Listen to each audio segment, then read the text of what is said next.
اعوذ باللہ من الشیطان الرجیم بسم اللہ الرحمن الرحیم الم تر الی الذین یزعمون انہم آمنوا بما انزل الیک وما انزل من قبلک، کیا تم نے غور نہیں کیا ان لوگوں کی طرف جن کا گمان تو یہ ہے اور دعویٰ تو یہ ہے کہ وہ ایمان لے آئے ہیں اس پر بھی کہ جو اے نبی آپ پر نازل کیا گیا اور اس پر بھی کہ جو آپ سے پہلے نازل کیا گیا، لیکن کرتے کیا ہیں؟ یریدون یتحاکموا الی الطاغوت، وہ چاہتے یہ ہیں کہ اپنے مقدمات کے فیصلے کروائیں طاغوتوں سے، یعنی ان سے جو اللہ اور اس کے رسول کی اطاعت نہیں کرتے۔ اگلی آیت پہلی جو تھی، جو اللہ اور اس کے رسول کی اطاعت پر کاربند ہو گیا وہ طاغوت سے خارج ہو گیا، جو اللہ اور اس کے رسول کی اطاعت کو قبول نہیں کرتا وہ طاغوت ہے، وہ طغا، وہ اپنے حد سے تجاوز کر گیا۔ تو گویا کہ غیر مسلم جو اللہ اور اس کے رسول کے احکام کا پابند نہیں وہ طاغوت ہے۔ یریدون یتحاکموا الی الطاغوت وقد امروا ان یکفروا بہ، وہ اپنے مقدمات لے کر جاتے ہیں طاغوت کے پاس حالانکہ انہیں حکم دیا گیا ہے کہ ان کا کفر کریں۔ یعنی ہوتا یہ تھا کہ مسلمان مدینے میں جو منافقین تھے وہ اپنے مقدمات بجائے اس کے کہ حضور کے پاس لائیں، جب یہ دیکھتے تھے کہ ہمارا پلہ گر رہا ہے، حضور کے پاس جائیں گے ہم تو حق کی بات ہوگی، انصاف کی بات ہوگی، تو چلو یہودیوں کی عدالت سے فیصلہ کروا لیں۔ ایک یہودی کا اور ایک مسلمان کا جھگڑا ہوا اور اس میں یہ مسئلہ اٹھ کھڑا ہوا۔ وہ یہودی کہتا تھا چلو محمد کے پاس صلی اللہ علیہ وسلم، اس لیے کہ اسے بھی یقین تھا کہ میں حق پر ہوں۔ یہ مسلمان جو منافق تھا یہ کہتا تھا نہیں چلو تمہارے پاس کعب ابن اشرف کے پاس چلو، اس سے معاملہ طے کرواؤ۔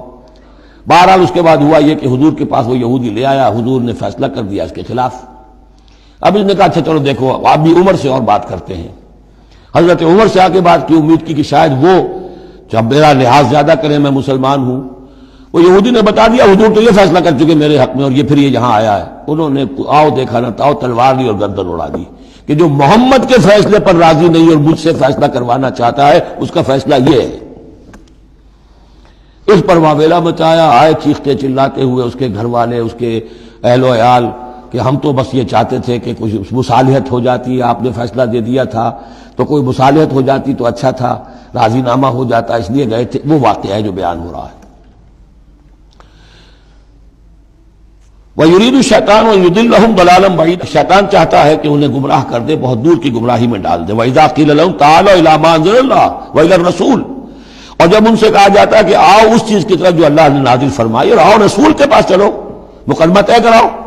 رَأَيْتَ الْمُنَافِقِينَ يَصُدُّونَ عَنْكَ صُدُودًا، تو اے نبی آپ دیکھتے ہیں کہ یہ منافق رکتے ہیں آپ کے پاس آنے سے کنی کتراتے ہیں۔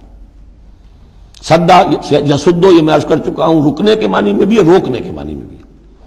فَكَيْفَ إِذَا أَصَابَتْهُمْ مُصِيبَةٌ بِمَا قَدَّمَتْ أَيْدِيهِمْ، تو پھر کیسے جبکہ ان کے اوپر کوئی مصیبت آ گئی اپنے کرتوت کی وجہ سے، اور جب چیختے چلایا ہے عمر نے یہ کر دیا، وہ تو مقدمہ قائم کرنا چاہتے تھے عمر کے خلاف، لیکن یہاں یہ ہے کہ فَكَيْفَ إِذَا أَصَابَتْهُمْ مُصِيبَةٌ بِمَا قَدَّمَتْ أَيْدِيهِمْ، ان کے اپنے ہاتھوں کے کرتوتوں کی وجہ سے جو مصیبت آ گئی، ثُمَّ جَاءُوكَ، پھر وہ آپ کے پاس آئے، يَحْلِفُونَ بِاللَّهِ، اور اللہ کی قسمیں کھاتے ہوئے آئے، إِنْ أَرَدْنَا إِلَّا إِحْسَانًا وَتَوْفِيقًا، ہم تو احسان بھلائی چاہتے تھے، موافقت چاہتے تھے، راضی نامہ چاہتے تھے، اس لیے عمر کے پاس گئے تھے۔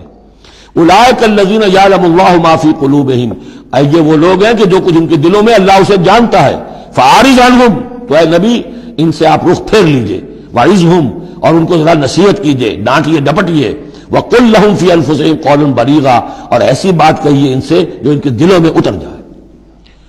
اس آیتوں کے اترنے کے بعد حضرت عمر رضی اللہ تعالیٰ عنہ کو حضور نے پھر بری قرار دیا کہ اللہ کی طرف سے ان کی برات آ گئی ہے، توثیق آ گئی ہے، اور کہتے یہ ہیں کہ اسی دن سے ان کا لقب فاروق بنا ہے، پھر حق و باطل میں فرق کر دینے والا۔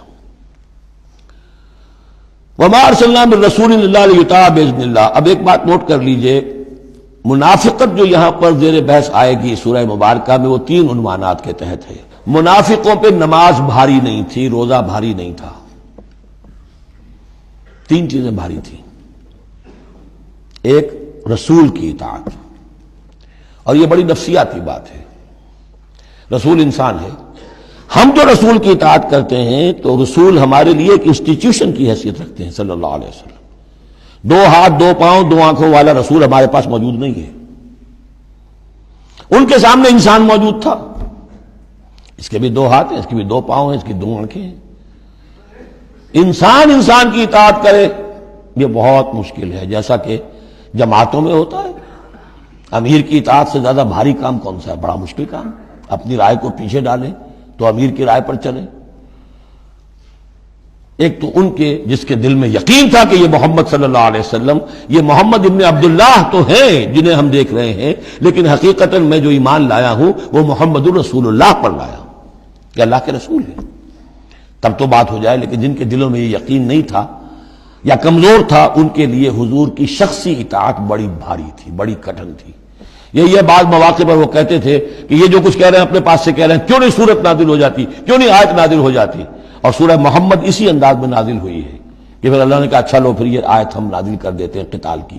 وہ یہ کہتے تھے یہ محمد نے خود اپنی طرف سے اقدام کر دیا. دوسری چیز جو کٹھن تھی وہ تو کٹھن ہے قتال، اللہ کی راہ میں جنگ کے لیے نکلنا خطرہ ہے،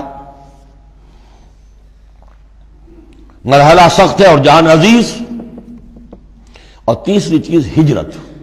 اب ہجرت میں منافقین مدینہ نہیں، منافق جو اور تھے گردا گرد کے اور مکے میں جو تھے ان کا ذکر آئے گا اب آگے. گھر بار چھوڑ کر خاندان والوں کو چھوڑ کر نکل جانا آسان کام نہیں. اب سب سے پہلے اطاعت رسول، اس کی کیا اہمیت ہے. وما ارسلنا من رسول الا لیطاع باذن اللہ، تو ہم نے نہیں بھیجا کسی رسول کو مگر اس لیے کہ اس کی اطاعت کی جائے اللہ کے حکم سے. وَلَوْ أَنَّهُمْ ظَلَمُوا أَنفُسَهُمْ، اور اگر انہوں نے جب اپنے اوپر ظلم کیا تھا، انفسہم جاؤ کا اگر وہ آتے اے نبی آپ کے پاس، فاستغفر اللہ، اور اللہ سے بھی استغفار کرتے، واستغفر لہم الرسول، اور رسول بھی ان کے لیے استغفار کرتے اللہ سے، وجد اللہ توابا رحیما، تو وہ پاتے کہ اللہ تعالیٰ تو توبہ کا قبول فرمانے والا اور رحیم ہے. فلا وربک لا یؤمنون، تو نہیں تیرے رب کی قسم یہ ہرگز مومن نہیں ہو سکتے، حتیٰ یحکموک فیما شجر بینہم، جب تک کہ یہ آپ کو حکم نہ مانے ان تمام معاملات میں جو ان کے مابین پیدا ہو جائیں. کوئی چوائس نہیں ہے. جو بھی جھگڑا ہے، جو اختلاف ہے، جو بھی مسئلہ ہے، اس میں آپ کو حکم اگر نہیں مانتے تو تیرے رب کی قسم یہ مومن نہیں ہے. یہ انداز دیکھیے، اس کا جلال دیکھیے. فلا وربک لا یؤمنون حتى یحکموک فیما شجر بینہم ثم لا یجدوا فی انفسہم حرجا مما قضیت، اور پھر یہ کہ جو فیصلہ آپ کر دیں اس پر اپنے دل میں تنگی محسوس نہ کریں. اگر قبول بھی کر لیا لیکن کدورت کے ساتھ کیا، دل میں تنگی کے ساتھ کیا، تب بھی مومن نہیں ہے. وَيُسَلِّمُوا تَسْلِيمًا، اور سر تسلیم خم کریں جیسے کہ سر تسلیم خم کرنے کا حق ہے. صدق اللہ العظیم.